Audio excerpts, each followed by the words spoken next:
from town to town with a horse trailer dragging behind. Just a cowboy lost in a modern world. I feel like I'm losing my mind. Not a day goes by, don't think about how my life used to be. Now I'm out of my prime and I'm losing time, and nobody's calling for me.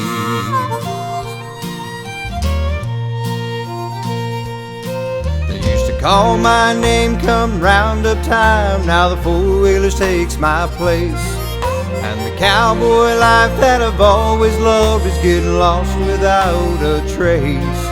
But I won't give up and I won't give in. I'm a cowboy till I die. And I know there's got to be a place for me underneath big western sky.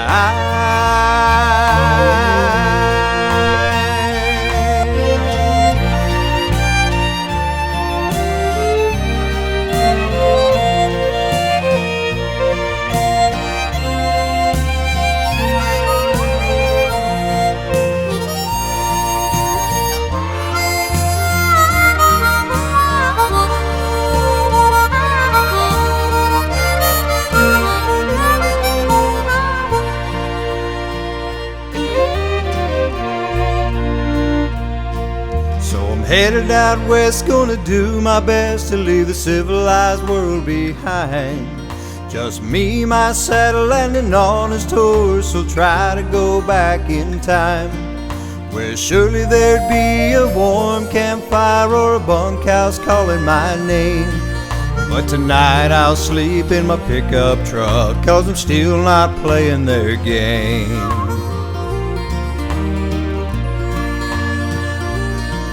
The world may turn, but the thing they can't change is the way I feel inside. A prairie fire may burn itself out, but you can't snuff a cowboy's pride. I'll be what I am and I'll do what I do. This life is worth fighting for.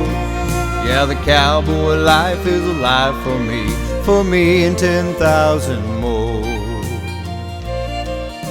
The cowboy life is alive for me. Close them easy enough. You're live. Huh? Alright.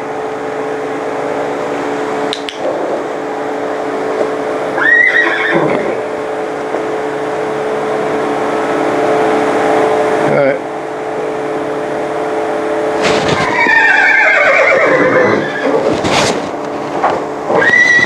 Everybody's talking. Welcome back to True Horsemanship. We got a 5-year-old mare here. She's never been really handled. I picked her up Monday, and I'm going to show you a little bit of my clicker and what we've been through this week. I've been working her in the stall, but I know how to read horses in the stall. Well, I count the runs 24 by 12, but you got a doorway. But I'm going to show it in here because I recommend, yeah, I got saddles and all in the way, but she has been through this a little bit, like I said, the last few days. And,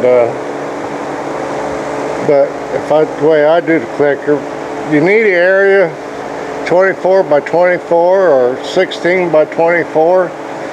This really works great for Mustangs after they settle down a little bit. With a Mustang, I'd do it in a 24 by 24 area and make sure I had high enough fence. But the concept's easy. People get so caught up in it.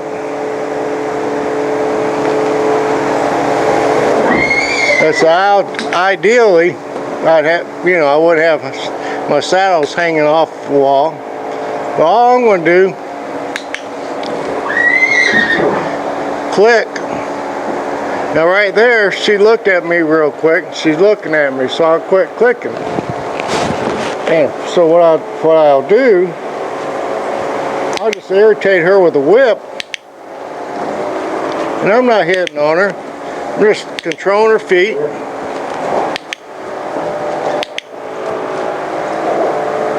Right there, she stops, looks at me, I quit clicking.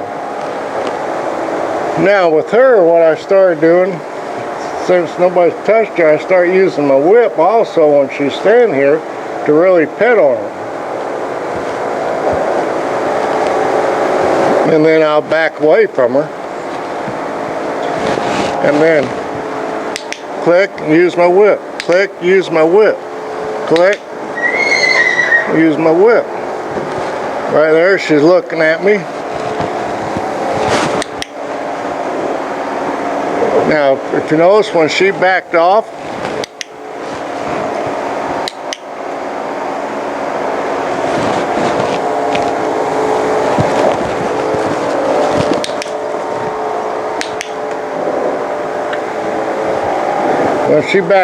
I'd click and use the whip, bring her forward.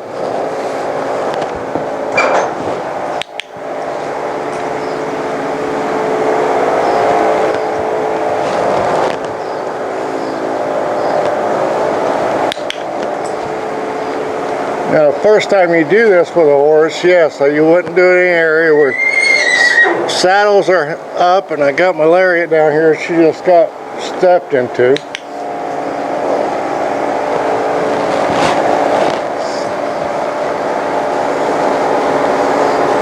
So like right now, I want to come forward a little bit.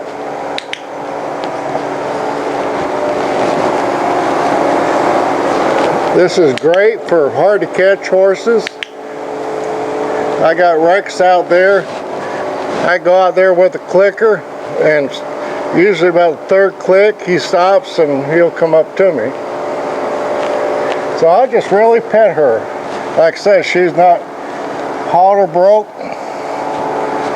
So right now I'm just going to pet her. Yeah, I could, first day she came in here, I could have dropped a rope on her and choked her down and put a halter on her. But you're losing that foundation when you do that. I want her, like I said, be able to control her feet.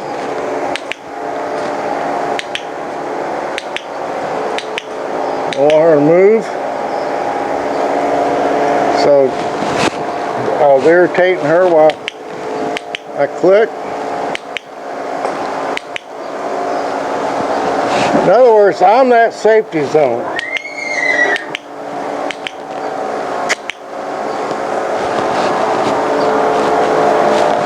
And you notice I'm not going to approach her, I'm going to make her approach me. And it's sort of a nice thing about doing this in the hall, I got other distractions, so you know, I'm teaching her to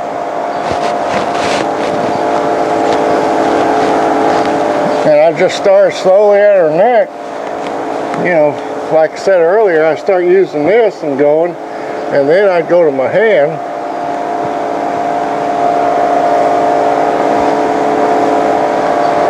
And I just start. Now with her, she's really touchy about front of her face, so I don't worry about that. Now I'm rubbing between her ears. I'm going to just start push down a little bit. There.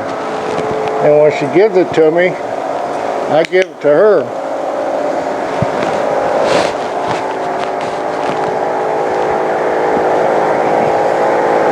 This is there. This all goes, even though I don't have a halter on her yet, this still all goes in the halter tray, and if I get her to drop that pole, there. So then every time she tries to go away from me, I irritate her and click the whip. I mean, click the clicker and just tap her. Get her feet moving. And some people say, oh, why if her feet don't move? Well, if her feet don't move, you don't need to do this. I mean, that's pretty simple. Like way back when, Hawk, Mustang, that he's a 5-year-old, nobody's able to ever put a halter on him. If you watch that video, in 8 minutes, I got a halter on him. And I was able to pet him. Right now I'm putting the same amount of pressure that she's pushing against my hand. I'm not pushing no harder. There. So when she drops,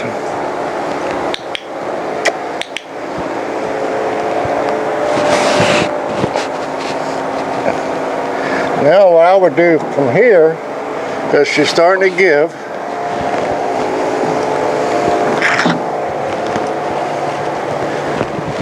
yeah, I'm going to put my lariat around her neck, but I'm never going to choke her down.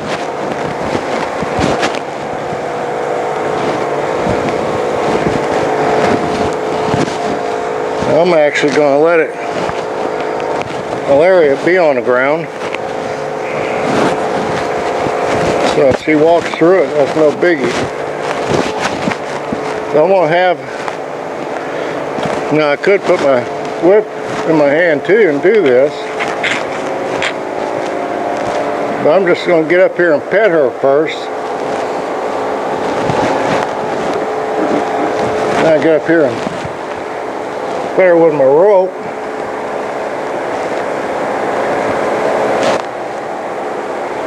And I'm going to come over top of her head. I'm not going to go this way because I'm going to push her away from me. So all I'm going to do is just play with her a little bit. I want her to learn to give pressure. I'm not going to choke her down.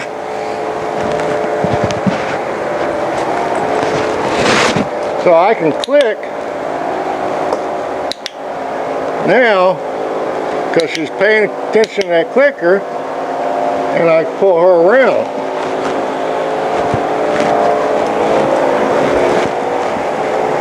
So I'm using this to help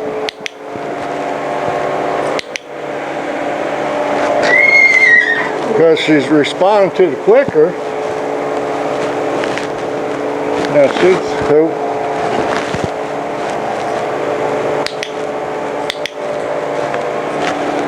Since she ain't halter broke, if I go to try to hold her with this lariat, she's gonna get stupid and hurt herself. So since she's, not halter broke or had a halter, I'm gonna take my line here. I'm gonna just pet on her. Do a lot of petting at this point. Now I grab the handle and the rope so it wouldn't tighten up on her. So I'm gonna, all this is my prep work putting a halter on. I'm just gonna take my rope over her nose there and scratch her with it.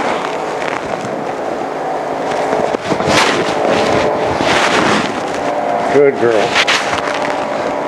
It was nice she came forward. I'll pet her. I'm just going to move my hand down a little bit farther on my lariat, and I'm just going to scratch her nose with it.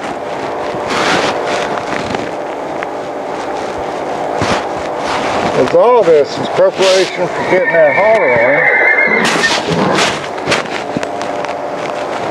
There.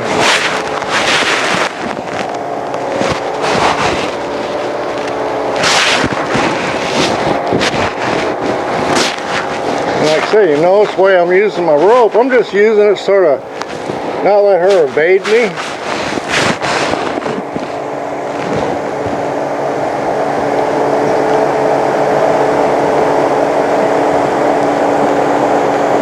I'm going to grab my halter here, but before I do anything right now,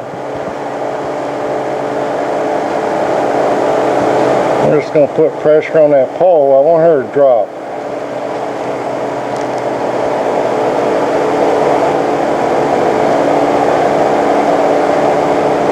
Dropping a little bit, but she's not. There.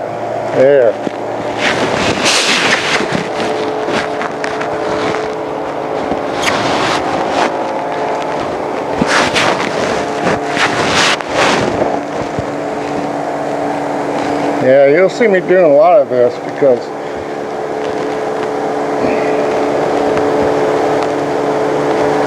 like when I was working her last night in a stall where she's comfortable at now, I put my hand up here. See, she's not really raising her head up, so that's telling me she's relaxing more and more.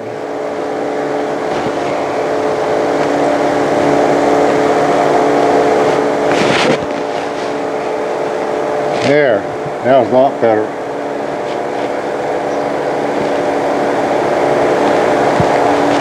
All the prep work I do like this is going to come in handy when I start working on leading her.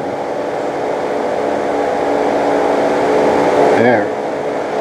And right there, she's nice, relaxed. She's not, her jaw hasn't freed up yet. Which, my biggest thing about relaxing, for her to drop her head, her back's got to be relaxed and the rest of her's got to be relaxed. You know, they can... Yeah, so when I take my lariat off, I'm going to go, you know, moving away from her. Then, yeah, same way as when I bring it on here. I'm going to bring it this way. And then when I bring it off, I'm going to move it away from her. Because that way, you know, she hasn't been handled. So, you know, I'm not encouraging her. If I took it to her eye, if I didn't have saddles hanging up, I'd show you. But if I took it from the front to her, she would back off. Now, if you notice, this mare's eye is on me, and that's what I want.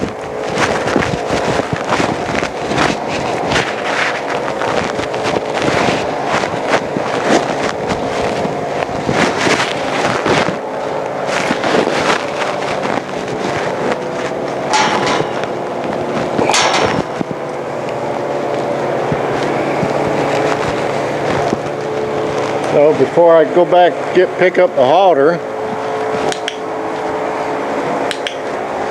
I'm just going to reaffirm what I did earlier. There, now I got licking the lips. Now if you notice, Cindy didn't realize it. I showed her this last night. I sort of wish I had on camera, because I started out approaching her, petting her like this. With horses, when I changed it up and pet her like this, she spooked off. Just because you say, well, you're just petting her, my body changed and everything else.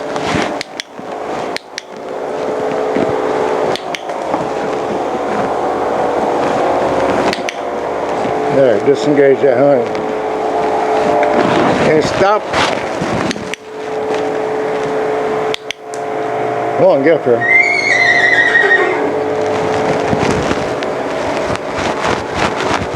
But I am accomplishing a lot besides just getting her used to me petting on her and touching her.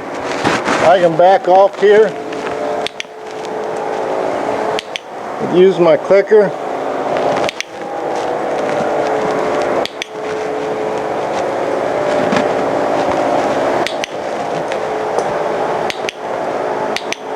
There. I just kept playing with her until she disengaged that hip.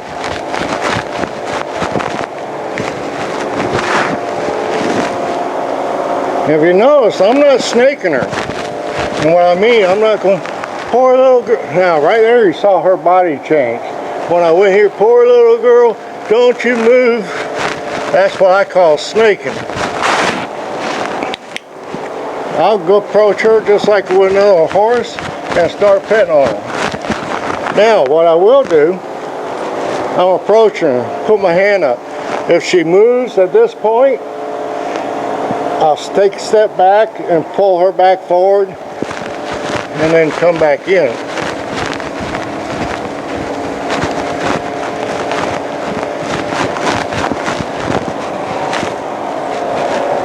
With a mare like this, with her personality, this is going a long ways. I haven't pat on her yet. There. Right there, see, she disengaged and she's looking at me.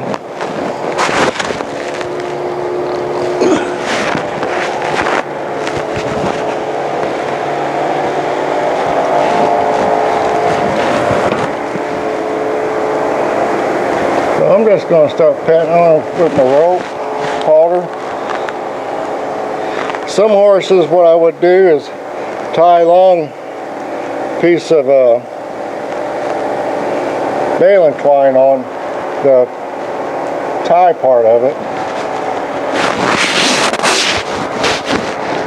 I'm just going to reach around here, not get in a hurry, just play with it. Move it up and down, let her get used to it.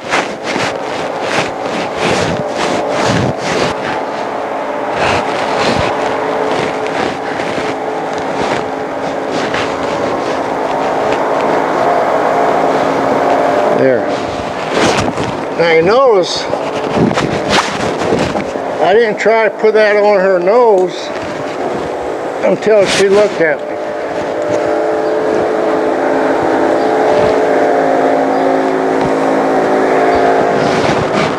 We just do it again.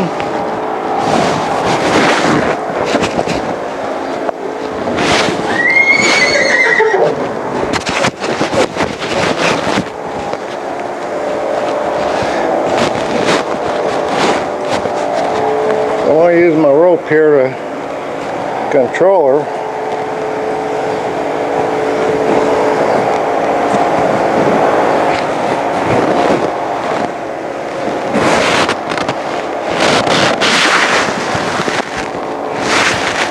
Like that. You know, I don't mind having to back up a step if I have to.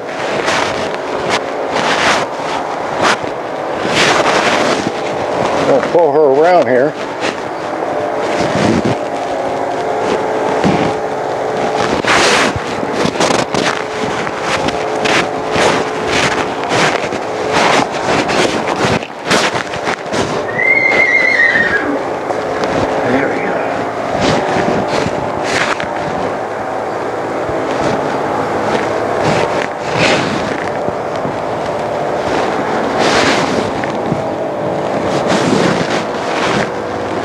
The key thing is not lose your patience.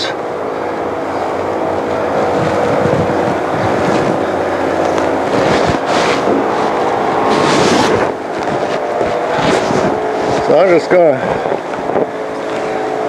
back off a little bit.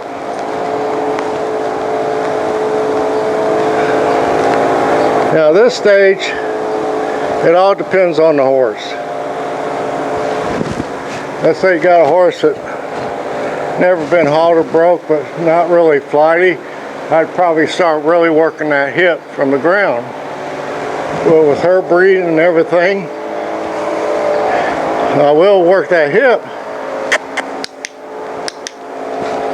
but I probably won't be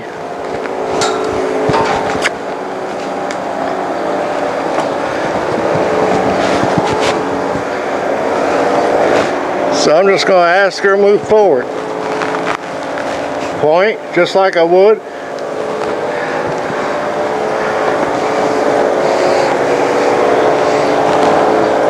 And ask her to move forward. Point.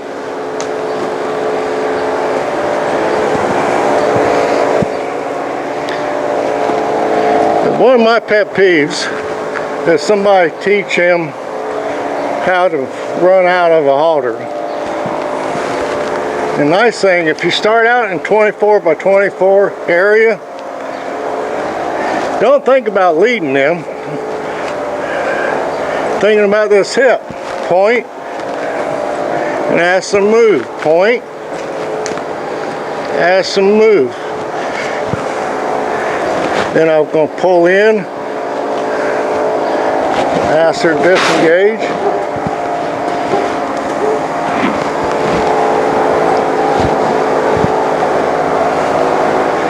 Then I'll pet her.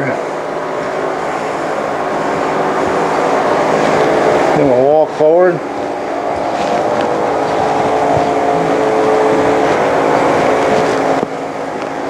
See, I'm not coming in here as like, damn it, I'm going to lead you today. I'm coming in here that I'm going to control her feet. Like I said, I started at her hip. Somebody said, well, you're not teaching her to lead. I'm teaching her how to go with the feel of this halter, how to move that hip away from me, how to disengage.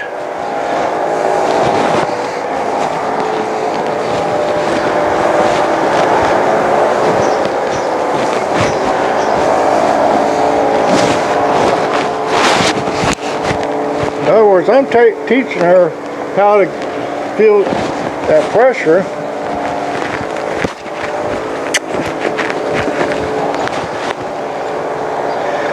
Now you notice when she backed up, I didn't try pulling her forward. I pushed her forward at that hip.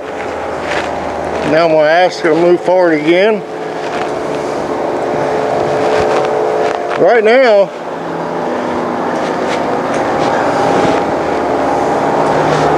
if I can get 1 foot at a time, I'm happy.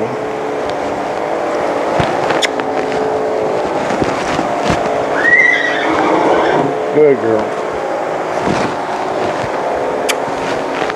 Now I went to the other side. She's a little funnier about it, but that's all right.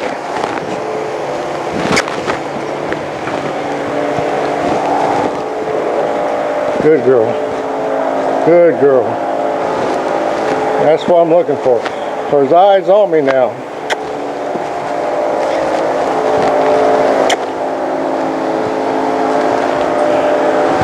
And that helps. The clickers help with that. Starting in this small area help with that, because she can't. This little bit area I got her now, she can move. And she feel like she can move. That's the most important thing.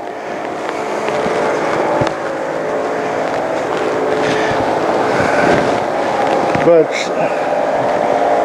you know, I'm careful of what I got my saddles.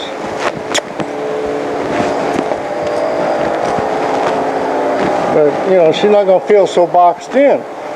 But if the area's small enough, good, that was nice. Right there, when I put pressure on that halter, I dropped my hand so I could drop her head. And that's where me putting my hand on top of her ears and scratching, getting her to lower that head. Now with her, since I got the, you know, luxury of doing it, last 4 days, what I would do is come in here, go in her stall with my clicker and whip, and just go in there and spend a few minutes with her, you know, about 10 minutes. Then I go do something else, another 10 minutes. So now I'm in a halter. This is the first time I've tried this, so she's going to back up. I know she is. But I want to get her used to touching her face. So I'm not going to approach her from the front and put my hand up and wait for her to give. I want to start here, just like I did with my rope, and run my hand down.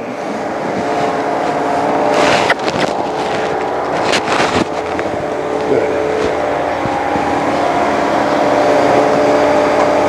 So I want to start rubbing my hand up here a little bit. And we'll pull on a halter just a little bit.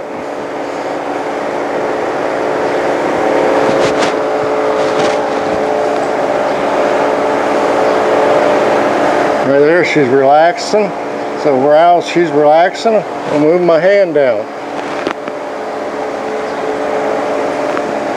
But see, I'm not going to do it until I feel her relaxing. And one nice thing about the rope halters and me rubbing up here, she's not pushing against my hand.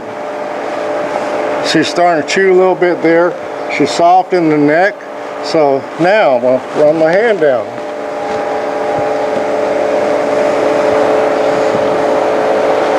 Because she's already funny about touching her in the face. So if I do it while her head's up in the air, she's ready to split, she's going to split.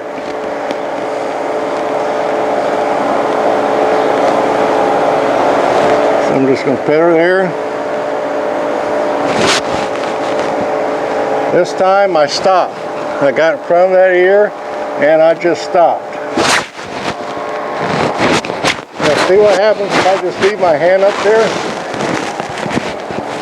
And if I try to approach her from the front, that's what's going to happen.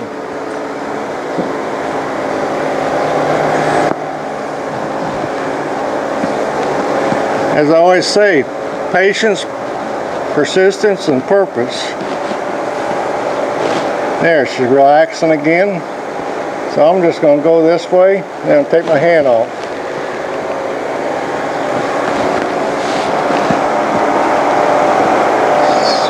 She's relaxing quicker now.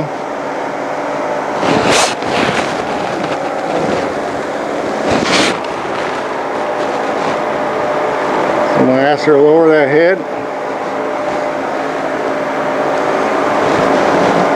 There.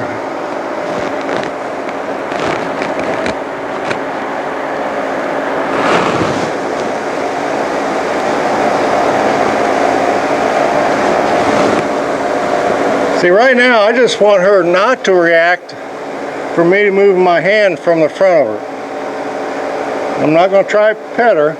I'm just going to move my hand down. Because that's actually what she's reacting to, is the hand movement in front of her face. But see, I'm bringing my hand down. Common sense says that hand is moving away from her, not at her.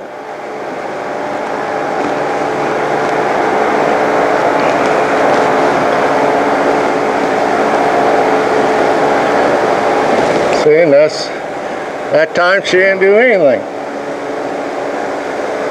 So a normal person would say, well, I'm going to go ahead and try to pet her right in between her eyes right now.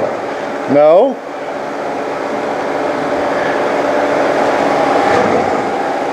I want her to be able to do it a few times before I go pet her between the eyes. Get consistent. That was better. Now she's getting to a point, as she threw that head up, I didn't remove that hand. I stopped right where she threw that head up.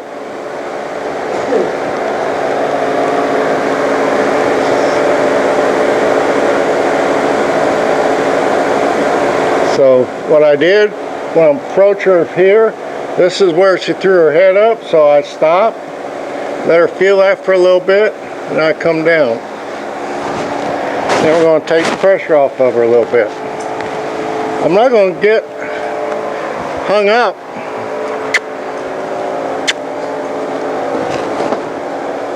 Just doing that one thing.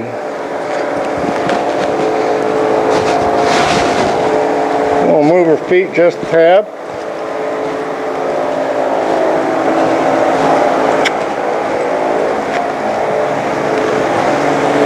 And move her forward. And get up here, start petting on her again.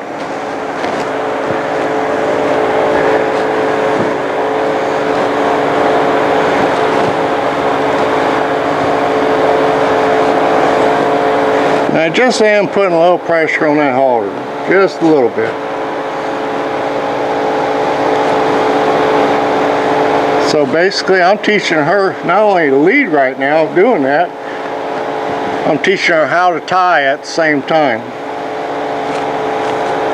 So we're going to go there.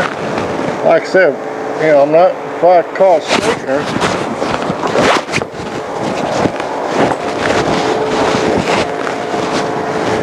I'm going to put my hand right where she reacted at.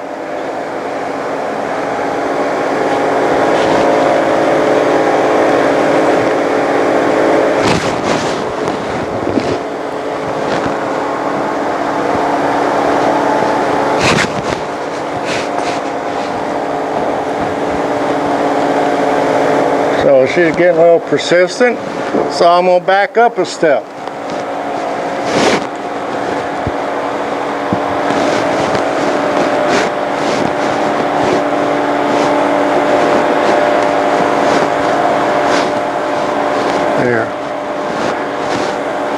There.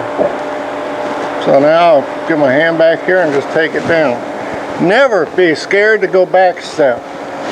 Now you saw me while I'm scratching,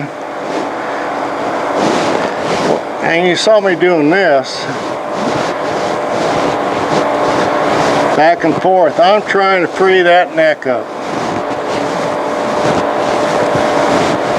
If I free that neck up, I am freeing her body up.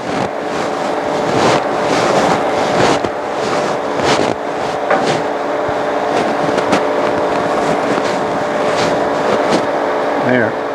We get over here. Then we run my hand down.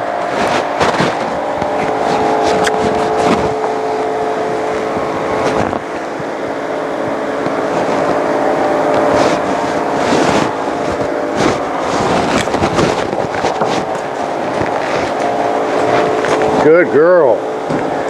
That was nice.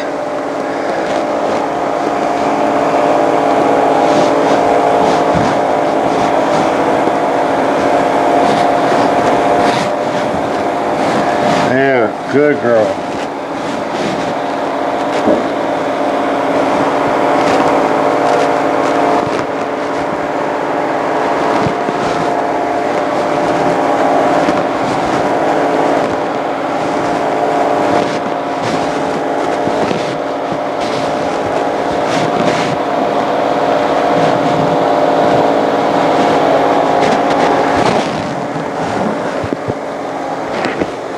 You notice that one time after she spooked a little bit, her feet got a lot freer coming forward. A couple times she bent away from me. That time when she backed up,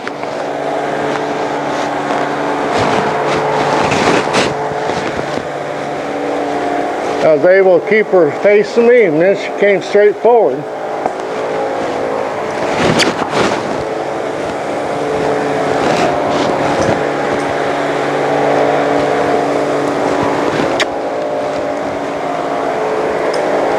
There. Now what I just did then, I'm going to ask her to disengage, and while her feet are moving, I'm asking her to come forward. Disengage, come forward. She don't disengage, come forward. Disengage, come forward. Disengage, come forward. Now, how much pressure I'm using with my hand, no more than I feel like I need to. But here's the thing, I don't want to feel like I'm in a pulling match with her. If I feel like I'm in a tug of war with her, I'm going to go back here, disengage that hip, and ask her to move forward, like right there. She's giving me a little snot.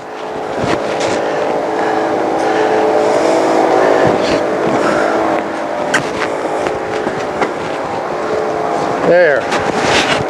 See, I'm teaching her a lead from her hind end. Everybody else teaches them, a lot of people teach them to pull, which at some point, yes. Well, she don't need to know how to lead right now.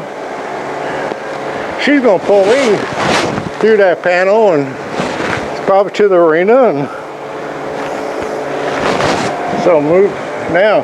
Where I'm going to go back to. The hardest thing is going to be to get over her.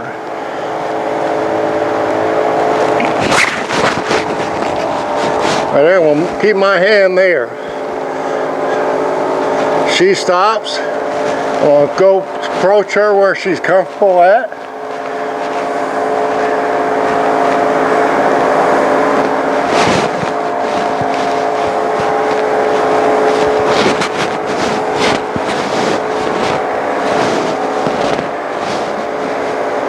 Get her head down here a little bit and just walk away. Good girl.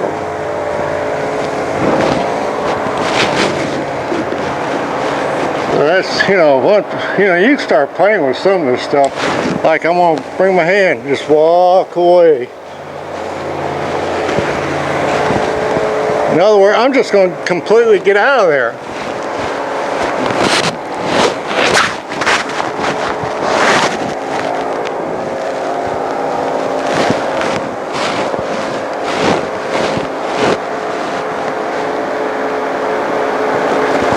And just, whoa, that was better.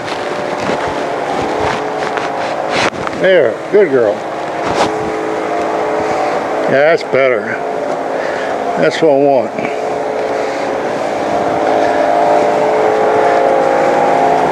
She's disengaging that hip. She's on the flex.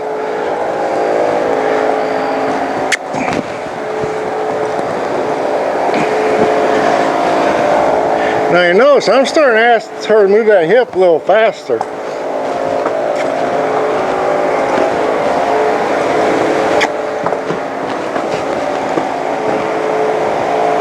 Because she's got to learn to do this stuff.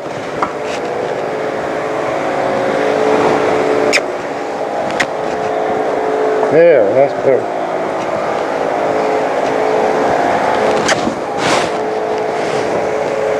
You notice when since she got a tendency to do what all green horses do, curl that head up, that's when I put my hand down, try to keep her nose down. Now we're just going to walk. I'm not going to worry about disengaging that hiney. We're just going to walk around in a circle.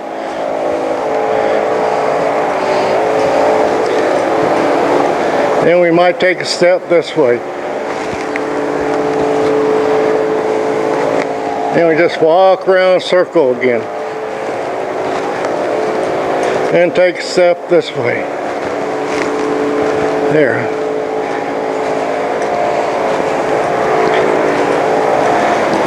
And we just take a step this way. Now you notice, as I'm doing that, she's getting softer and softer. So anyways, from here, she's gonna come around real quick. I mean, number one, I got her trust, and during the day already, she's got her head over her stall door, looking to see where I'm at. The owner says because I'm feeding her. No, it's because I'm laying the groundwork and getting her to trust me. I talk loud and clear to her, but I'm always fair to her. Oh, that was sweet. That time I was real light, she took a step forward. Now, if I wanted to, but I don't want her to depend on this. That's the whole thing. I could go back, take my whip, and use a combination of the clicker and the whip to get her. I could put some pressure on here and do that and bring her forward. But I don't want her to depend on the clicker. The clicker for me is just a start. Just get her to come up to me in her stall. And the clicker, if you got a horse that likes to put their butt to you when you go in a stall, take them in a bigger area, not a round pen, but like I said, 12 by 24 or 24 by 24. Do the clicker on them. So that way they start facing you. That way you go in the stall for, a little time, take your clicker with you, and they'll start facing you. And after a while, they'll automatically start facing you.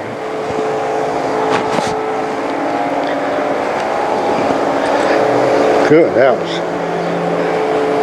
She's softening up. Like I said, we had to chase her Monday morning. Or Monday afternoon. We had to chase her into the stall. When we got here, I backed up to the double doors. Cindy helped me, and we chased her into a stall here. There. That's what I want.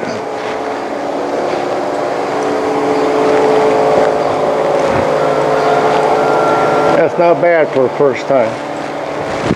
With halter and leading her, I should say. Alright, I hope y'all get something out of it. You know, key things, take one step at a time. Be fair to the horse.